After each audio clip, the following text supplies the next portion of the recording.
Hi, I'm Dr. Jane Levesque, and this is the Natural Fertility with Dr. Jane podcast, where we uncover the real reasons behind your fertility struggles.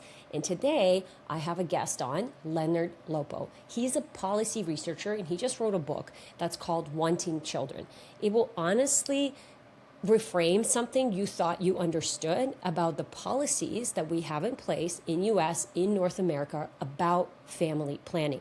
How it has nothing to do with family planning, and it's actually all about preventing us from having families.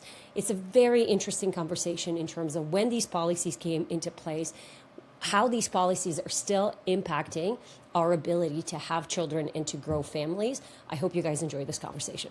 Thanks, Len, for being here. I'm really excited to connect, that your publicist connected us, and that Yeah, you're I'm here. excited to be here too. I'm looking forward to our conversation today. Yeah, and you wrote a book about wanting children, Yeah. and I don't think it's what people think it is, just based on the title. Do you want to tell us a little bit more, just the overview of what the book is about and what we're going to talk about today? Sure. So again, I'm really excited to be here and speak with you today, Dr. Jane. I, by training, am an economist, a social scientist, and I study public programs and policies kind of at the broad level. And the book is really about, do we think very carefully about the programs and the policies we put in place when we're trying to support families? And today there's a lot of conversation about the declining birth rates in the United States and really all over the world. Right. And government frequently tries to intervene and tries to create pronatalism, more births. And the book Wanting Children is really kind of a new way of thinking about creating those policies. Let's be a little more systematic. Let's be a little more thoughtful instead of one program does one thing, another program does another thing, and sometimes they conflict with one another. Yeah, so I'd love to hear, let's dive right into some of these policies. I had a financial advisor on my podcast when I first started running it. And one of the issues that people are facing is that, having babies now for some couples is they're basically outpriced because they cannot afford to do multiple rounds of IVF, let alone multiple rounds of IVF, or they don't want to do IVF. And so they just essentially either they're outpriced or just feel like cornered and they can't grow their families. So you telling the government saying, hey, we want you to have more babies, but then here's the reality of the situation. And is the government really telling us that they want to have more babies with the policies that are being put in place? I'll let you take it away. Tell me kind of what you think about this. Yeah, so and it's such an important question. I'd say before we even talk about the IVF question, I think it's true one of the reasons that birth rates in the United States, and again, all over the world, are plummeting is many reasons, largely something you're touching on, and that's cost. It's extraordinarily expensive for housing in the United States, particularly in urban areas. You factor in things like childcare, schooling. Having a child is a real investment.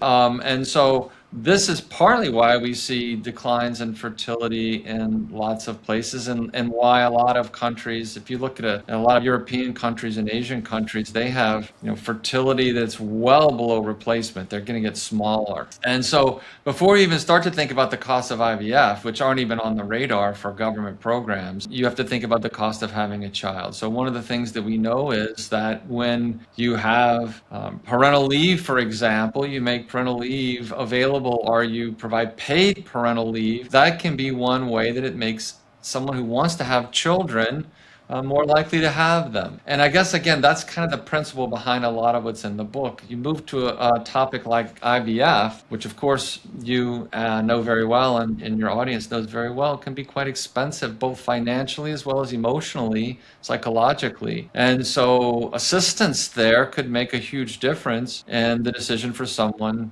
to have a child. So again, the book is about, what are we investing in? What are we thinking about? If we really want to have a population that's growing and getting larger, which again is part of what you hear with the pronatalism, then why aren't we offering any support, both in places like childcare and housing and stuff like that, but even for people who are having infertility questions, how do we help them with IVF or other medications that could be supportive? It's not something government thinks about much at all. Yeah, I mean, being like a natural fertility expert, my question is always like, why are we struggling with fertility in general? Like, why are fertility rates plummeting? And some of it is, one aspect I notice is that not as many people want to have children anymore. And some of it is because I think it's just too overwhelming. They're already overwhelmed. They're barely making their bills. And then how are they going to think about adding another stress to their life? And then, some of it is you're looking at the quality of food and the quality of air and all of those pieces that are actually making our health much worse,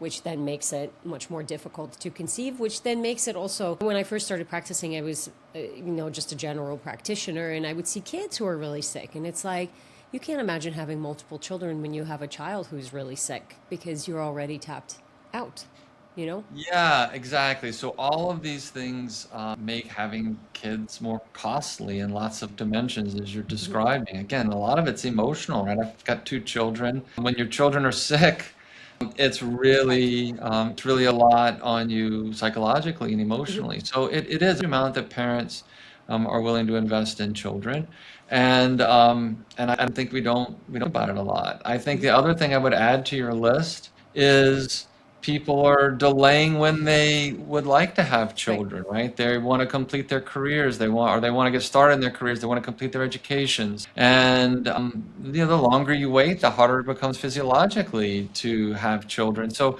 there are all of these things that are sort of making it more difficult or making it harder. And again, some of it's a choice, and some of these aren't choices, and then people find themselves in difficult positions. Yeah, for sure. Is there a part where we're overthinking about having children a little bit? Because there's definitely countries and places where they have multiple children and they do not have good housing or good, access to food or clean water. And that's just kind of part of the culture. Do you think that there's a component of that in North America where we have a higher standard? Yeah, it's a really great question. So to be with you, government does frequently try to create ways to induce people to have children. So you may be familiar with a baby bonus. A baby bonus is when a country simply says, we will pay you X dollars if you have a child, or we will pay you X dollars if you have a second child, or if you have a second child within a period of time, something like that. It's usually a fraction of what the child costs, though. So, right, that's exactly what I It's like you often get three hundred argue. dollars a month. It's like, okay, what am I going to do with that? If that. Yeah, so funny that I write that thing. So we're on the exact same page. The in the United States, the average. It's hard to do this, but the it does try to figure out what the cost of a child would be up until the age of 18. So some people it will be more, and some people will be less, but that number is about $250,000. At So that if time. you yeah, you can imagine if someone is, no one would know that number, but I think we all know it's going to be substantial. If you offer me a couple $1,000s and it's going to be $250,000, that's really not going to move things very much. So you're absolutely right. The baby bonuses aren't Yep. going to be terribly effective, and a lot of things aren't that effective. What you touched on in your question, which I think is really hard, but exactly right, and that's kind of a norm or a culture. I think, if you ask, certainly if you asked my grandparents, and I did, about having children, what a family was like, it was quite a different process or timeline or cycle that they went through. The expectations were different. And I do think that we have norms now where the expectation is that people have fewer children, that they delay when they have children, that they start a lot of things importantly and rightly in their careers. But I do think that, anything that can kind of tackle or address some of those norms could also be quite effective. That's just not something government really does. Yeah. So let's talk about some of the policies that you see as an example that are actually preventing us from having more children. Yeah, so what I feature a lot in the book is what the federal government would their family planning program. So There's a couple of major federal initiatives that, again, are family planning. One of them is Title X, which is financing for clinics that provide, again, what they call family planning. And then the second is a component of the Medicare program.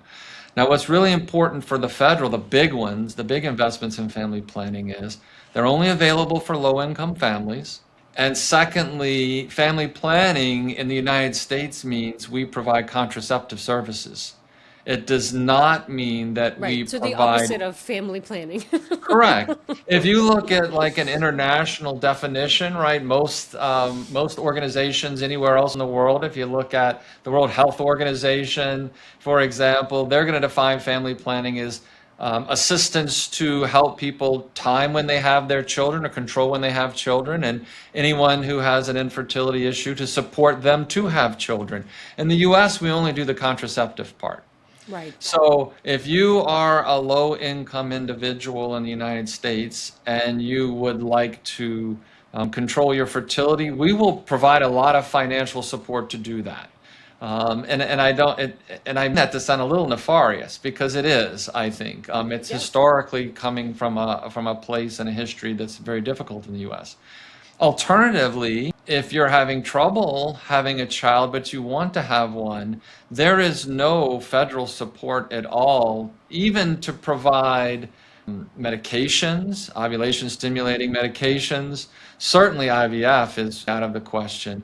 So we have this asymmetry. Our planning isn't like everyone's family planning. Our family planning is if you're low income, we'll help you prevent having children.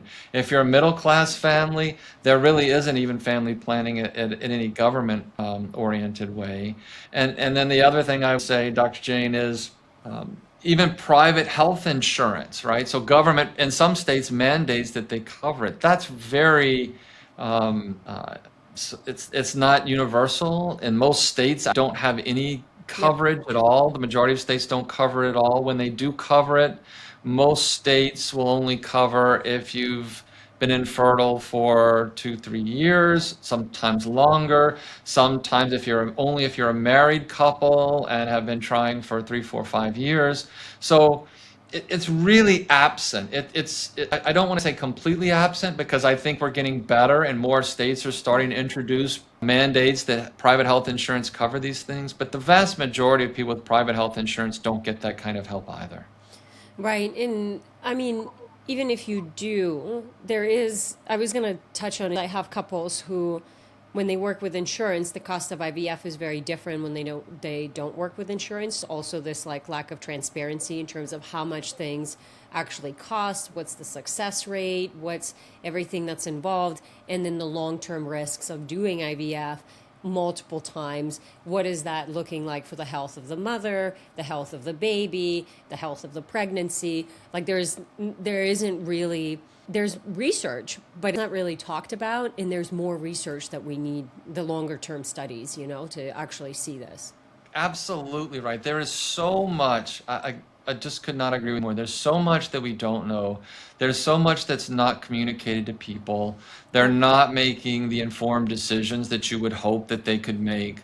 I think all of that is completely relevant and important. And I would also add, the evidence suggests that if more things were available, if more things were mandated, then we should probably expect to see more information. Technology is increasing. The health and the outcomes for both the mother and the baby to improve. So there's a lot we are intentionally avoiding some of that, and we're not communicating well, as you said. Right. So, and do you think that these policies are intentional? Like, is there a bigger thought behind this versus it's ignorance? Yeah, so this is a big point that I make. The conspiracy. Let's talk. Yeah, so I think there's a number of things I would say in response, because it's really kind of at the heart of my book, Wanting Children. The first thing that I would say is most of our family planning programs, these big federal ones, were created in the early 1970s, so all at the exact same time. The arguments that were made by people putting these programs into place, and again, this is when Roe v. Wade was being passed as well. This was kind of front and center in a lot of the political conversations at the time, was that we should be doing this for health equity reasons. And I believe that a lot, and perhaps the majority of people who created these policies believed in health equity. Again, the notion is if middle class women have access to contraception so that they can control when they're having their children, they can start their families when they're ready, that's a good thing. And it is a good thing. It's so vitally important. So that was the argument that was kind of presented. But a lot of what I do in the book is historical research, and I look at documents and I look at information. In fact, I even listened to President Nixon's tapes, and what was being said behind the scenes was a little bit different, was much more nefarious, that we're sort of following on a time of eugenics and the notion that a lot of contraception was developed to prevent, in the language at the time, sets of people that they did not want to see reproducing because they would become reliant on government, was frequently an argument that was made. So while it was easy to say publicly, we're doing this for health equity reasons, and again, I believe many political actors believed in it, still do. There's a dark A side. lot of what was behind the scenes was, we don't want people living in rural areas. We don't want certain racial or ethnic groups having lots of children. We don't want, again, these sets of people having lots of kids. And so historically, it's very clear to me that both of those things were in play. Then the question should be, and I think what you're really asking is, well, what about today, right? Like, hopefully we're no longer thinking that way. And I think it's true, we are no longer thinking that way. But it's interesting to me, I don't think we've completely escaped that mode of thinking. The policies are still in place, though. The policies are still in place. Yeah. It's still only contraception. It's still only low-income people, right? And even new policies look a lot like the old policies in some ways. So let me give you a couple of examples.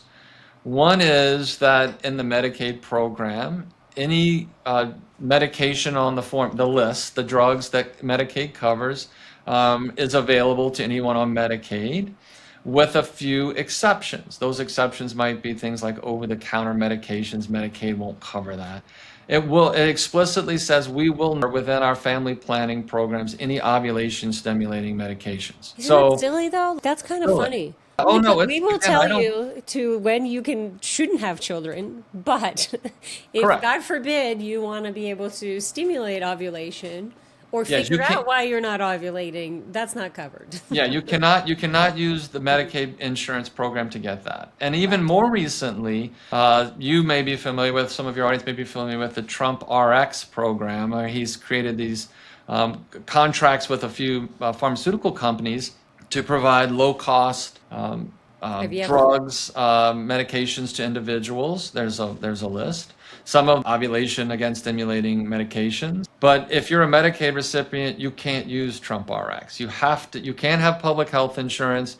You have to pay cash. So again, a certain segment of the population was excluded from getting access to those sort of fertility assistance or enhancement programs. So, I think we're doing better, but wow, if you really look into the evidence, the book, and I walk through a lot of this, we really still aren't emerged from that mindset completely. You're describing what I think we're feeling as practitioners and then as our patients, the grunt of it, a rat race. Like you feel like you're in a race trying to figure out how you're going to make this work, especially obviously we're seeing clients who are struggling with infertility.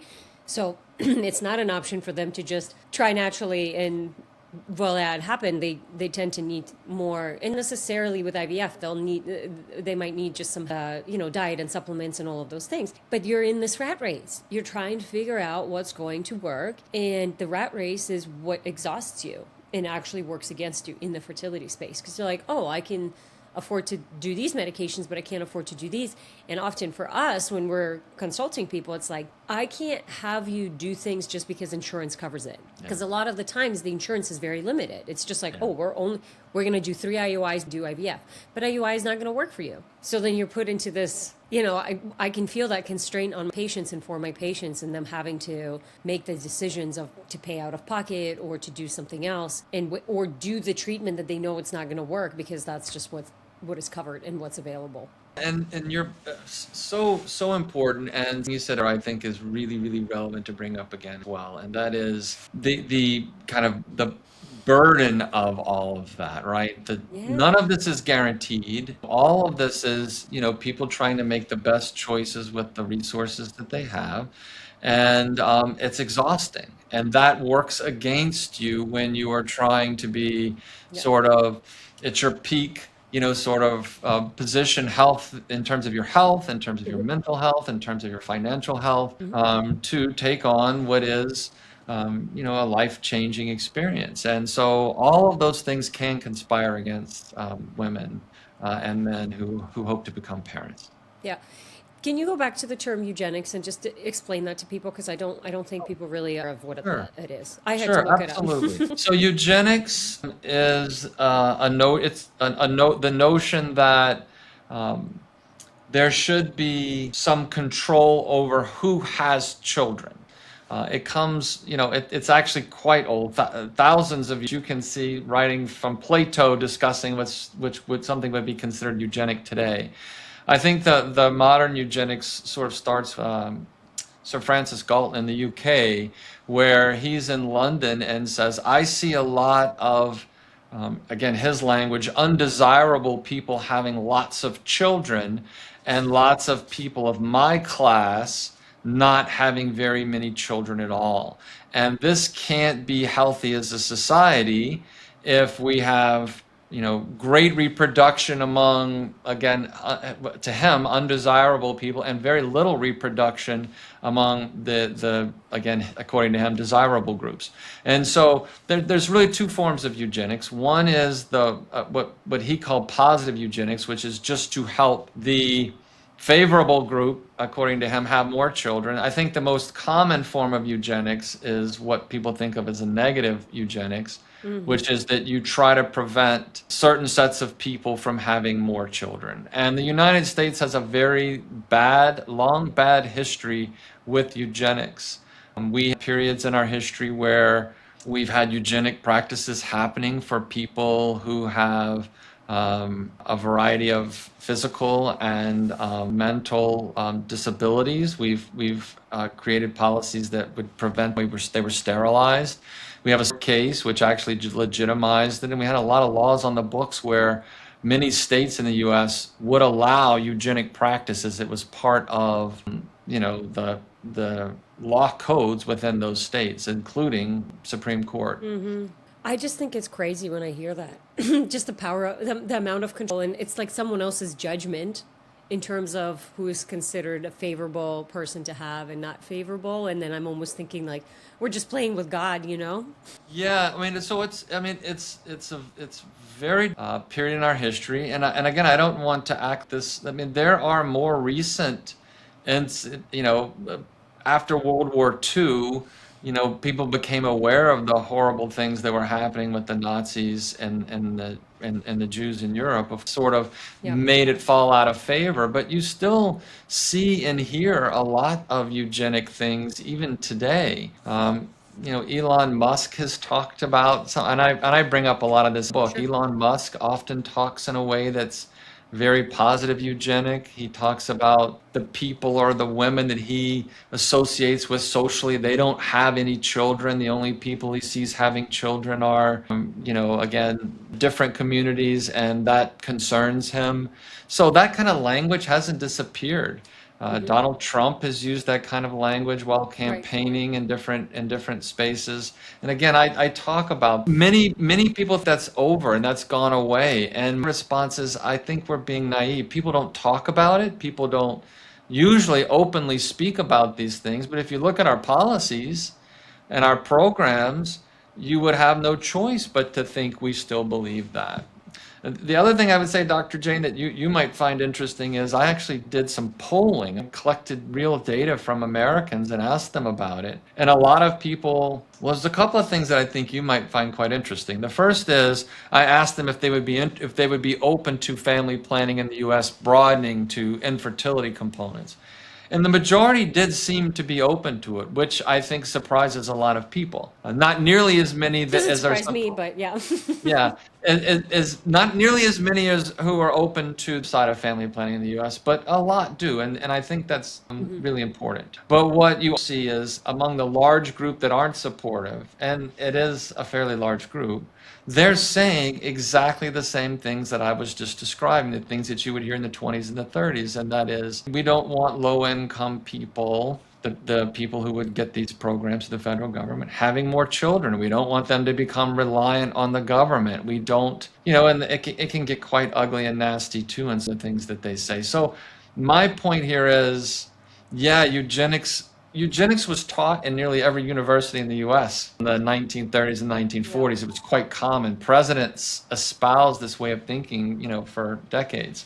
So you don't hear that anymore, and I don't think as many people believe that, fortunately, but it also hasn't gone away. And I think it would be naive of us to believe that some people don't think that it's a bad idea to provide services to certain parts of our communities, and that they would prefer that we didn't have government support for them. I also think it's pretty judgmental to say that if a low-income family is going to have more children, they're going to depend more on the government. And it's like Kevin Hart was a low-income, like Elon Musk was a low-income, Grant Cardone, like some of the richest people in the world have some of the most poverty that they came up from. And so I think it's the more we mess with nature, and obviously, being a natural fertility expert, it's just like, if we just stopped messing with nature, it would work. Like if we stop messing with our food and stop messing with it would be fine. And this is that prime example to me as well, where you as a human think that you know better than, the great divine, the great source of like, no, let me control this because I think this is what it should be. And it's like, who are you? You haven't even been, like, a human lives maybe for 100 years old. What do you know? History literally continues to repeat itself because we refuse to learn from one another. Once again, I completely agree with you. I think that, again, to return to the major theme of my book, if someone wants to have, right, if they want to stay up with them, right, if they want to stay up at night when the child is sick, if they want to go through life and help someone to kind of learn those lessons, and someone to love, and someone to nurture and educate and do all and go through the hard parts of that too, wants to have a child, then that's who we should be supporting. And the evidence there is also very, very something I also talk about in the book. If you are financially, emotionally, psychologically ready to have a child, those people have children who do so much better than a parent who says, I didn't really want to become pregnant. I was hoping not to become pregnant. I wasn't ready. It actually has nothing to do with money they have in the bank account. Zero. It has absolutely nothing. The wantedness is the factor that it seems to be the largest. And again, that's back to why the book titled that way. That we should be creating policies designed to help people who want to have children. And the right criterion is not, I have $80,000 in the bank and I can pay tomorrow to go through several cycles of IVF. It's, I'm ready. I'm not saying if someone doesn't have any financial support at all for a child, we should be supporting that. If you can support whatever that means, right? And there are many people who grow up in circumstances where they don't have as much. They have incredible. I grew up in those circumstances. And it's incredible childhood, right? Incredible experiences, and you grow into being such important, loving members of society. And so I'm with you. It's not that the goal should be wantedness, not I can pay for these infertility services so that I can get there. Yeah, I also think if we take it to women's bodies and whether we decide, like we should be the decision factor. It's like if I'm growing a baby, I should be the one deciding if I'm going to, have this baby when I want to have this baby, and not feel judged if I decide to have a baby at 40 versus at 18 or 20 or whatever. There's just so much more to it than what sparking me right now is like, oh, someone is deciding, and it's infiltrated into our policies.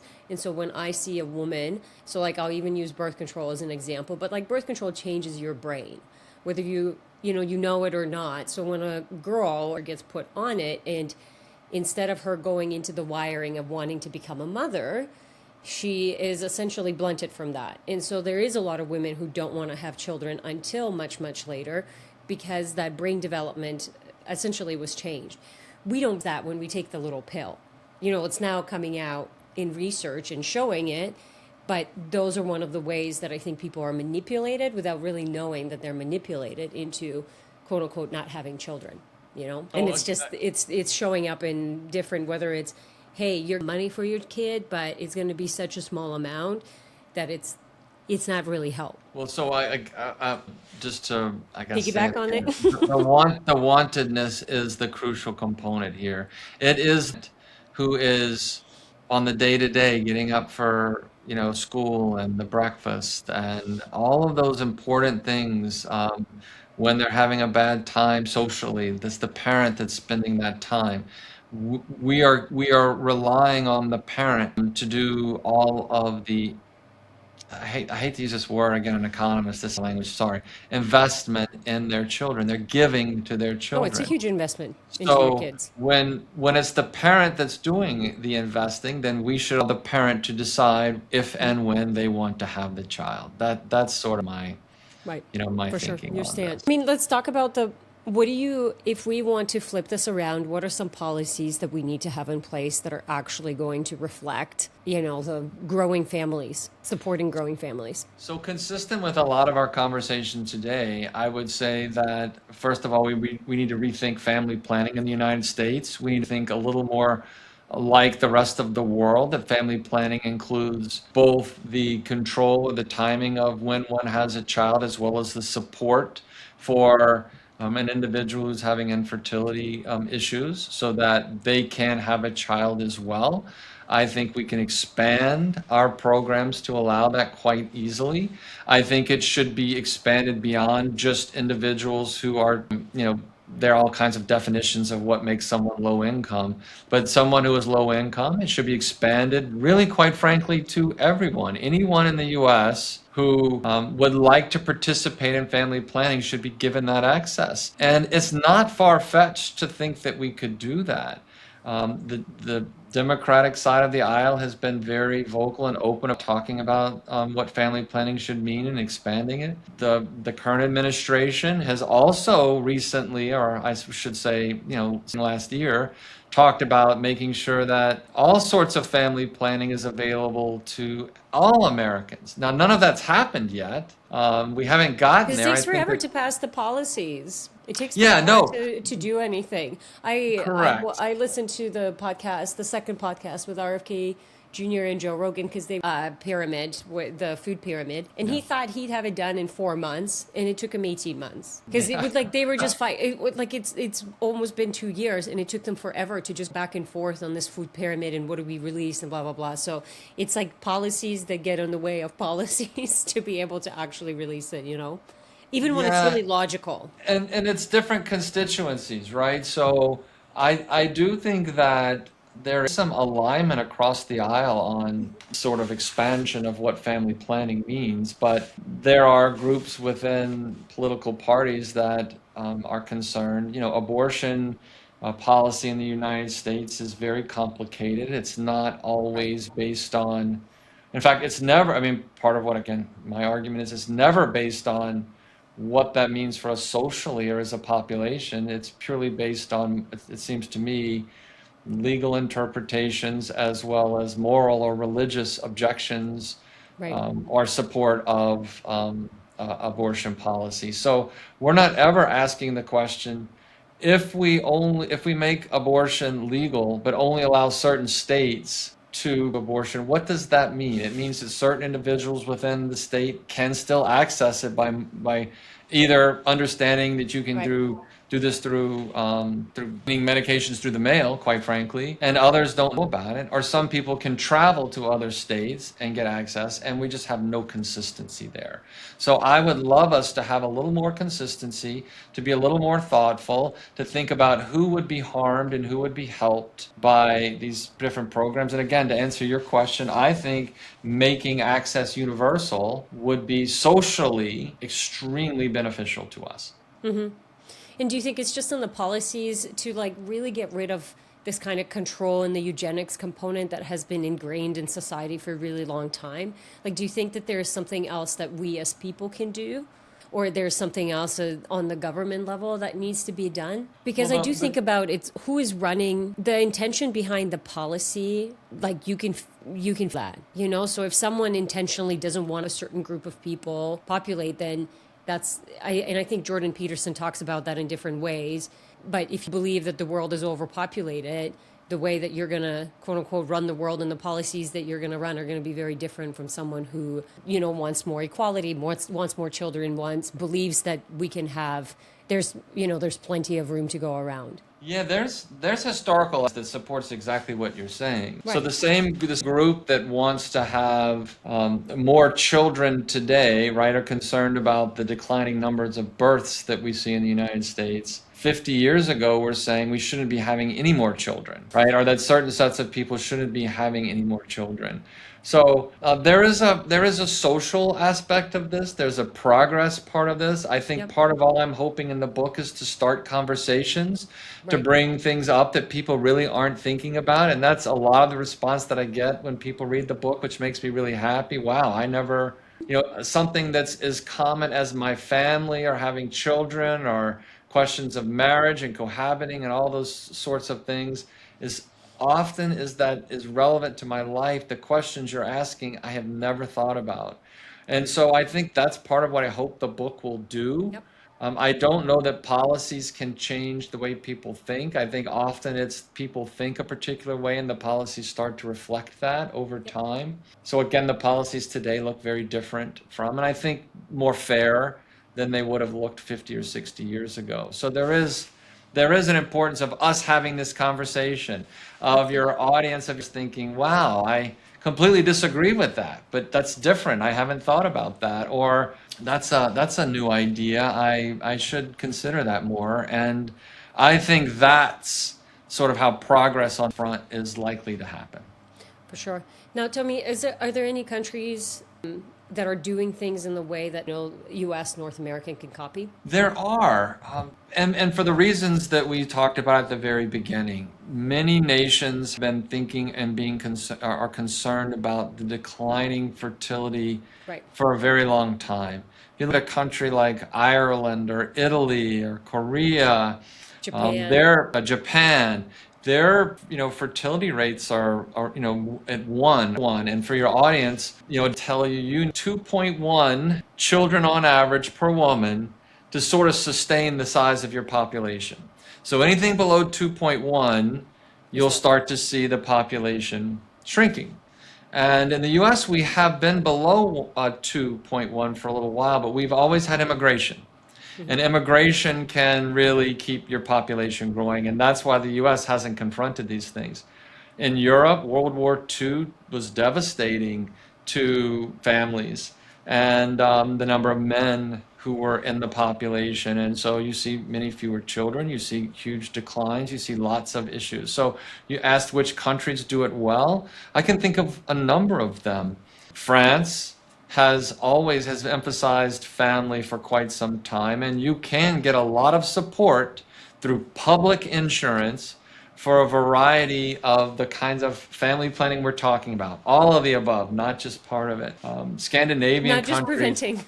Not just preventing, supporting. Right. Scandinavian countries are very generous relative to the United States. Poland, very generous relative to the United States. Estonia, of all countries, that's not the first most people think of, is very generous. And they're different, right? They're different policies, but in a country like Poland or Estonia or some Scandinavian countries, support, again, up to 6 cycles of IVF. They don't have regulations on who your partner is or how long you need to be infertile. Some of those nations have long waiting lists because people are, trying to Essentially take traveling advantage of there. it. But even in some of those nations, there isn't. So I think we can look to Europe as a place that thinks a lot differently and has been pretty successful in providing the kind of family planning that we're talking about. Yeah. Is there anything else that you want to leave, the audience with in terms of if someone is in the middle of their own fertility struggle right now, what would you love them to take away from your research?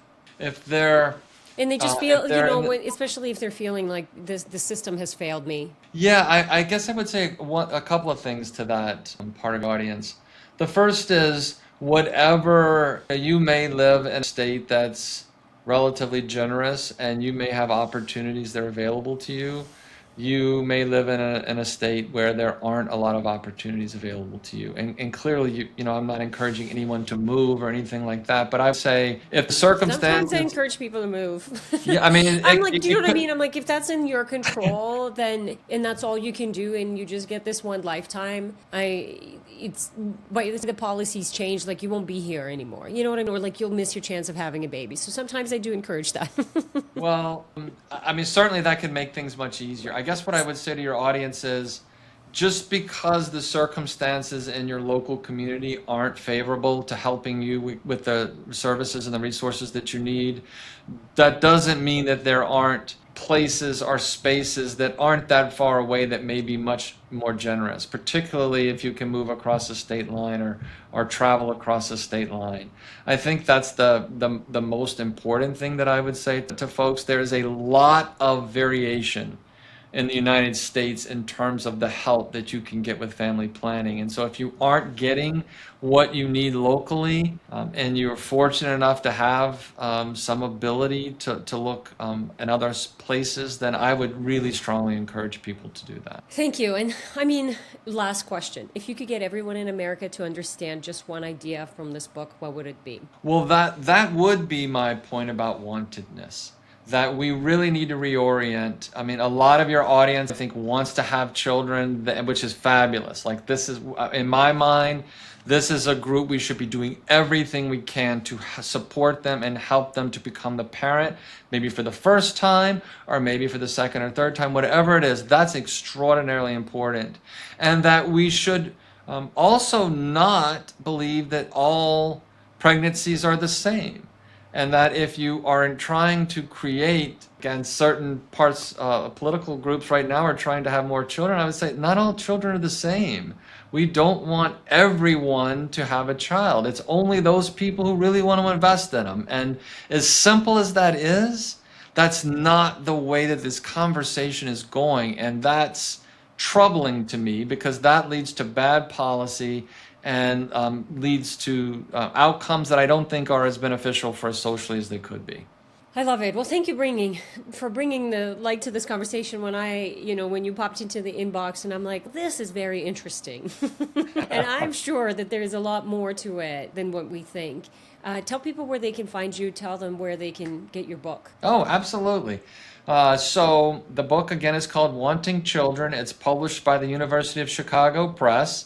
You can easily find the book at the University of Chicago Press. You can find the book at Barnes and Nobles or Amazon. All of those places will carry the book. And I'm, with the unusual last name, Lopoo. So you can find it. I'm a professor at this university and am always open to conversations and getting to know folks and learn about what's out there, how people are thinking. So I'd welcome conversation there too. That's awesome. Thank you so much, Len, for being here. Thank you guys for tuning in, and we'll see you next week. Thank you, Dr. Jane.